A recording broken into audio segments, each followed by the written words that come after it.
একজন ফুটবলের রাজা আরেকজন ইউটিউবের রাজা, দুই রাজা এক হলেন, গল্প করলেন। রোনালদো আর মিস্টার বিস্ট যা করলেন তা ইউটিউবের ইতিহাসে কখনো হয়নি।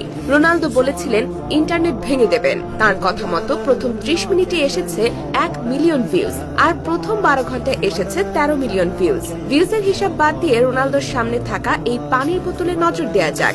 অন্য ফুটবলাররা যখন অস্বাস্থ্যকর পানীয় প্রমোট করেন, রোনালদো তখন সাধারণ পানীয় প্রমোট করছেন। ঠিক এই কারণেই তিনি আলাদা। ক্রিস্টিয়ানো রোনালদো একাই একটা পৃথিবীর সমান। 800 কোটি মানুষের পৃথিবীতে রোনালদোর ফলোয়ার্স 100 কোটি। গোটা ইউরোপ মহাদেশে এত জনসংখ্যা নেই। ফেসবুক থেকে ইনস্টাগ্রাম রোনালদোর রাজত্ব সবখানেই। ইউটিউব চ্যানেল খুলে মাত্র 1.5 ঘন্টায় তিনি 1 মিলিয়ন সাবস্ক্রাইবার পেয়েছেন।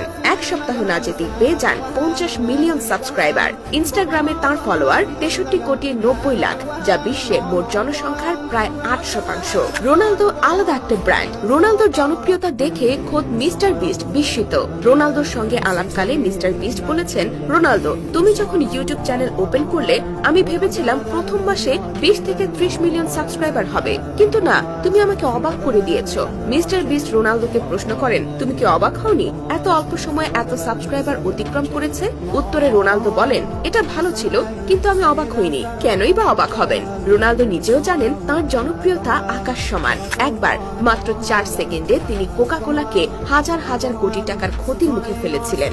রোনালদো শুধু কোকা কোলার বোতল সরিয়ে সাধারণ পানির বোতল টেবিলের উপর রেখেছিলেন, আর মাত্র আধা ঘন্টার মধ্যে কোকা কোলার ব্র্যান্ড মূল্য $400 কোটি কমে যায়। রোনালদোকে বলা হয় আইডলদের আইডল। ভিনিয়াস জুনিয়র, রদ্রিগোরা রোনালদোর মতো করে গোল উদযাপন করে। এমনকি মেসির দেশের তরুণ ফুটবলার গার্নাচো রোনালদোর অন্ধভক্ত।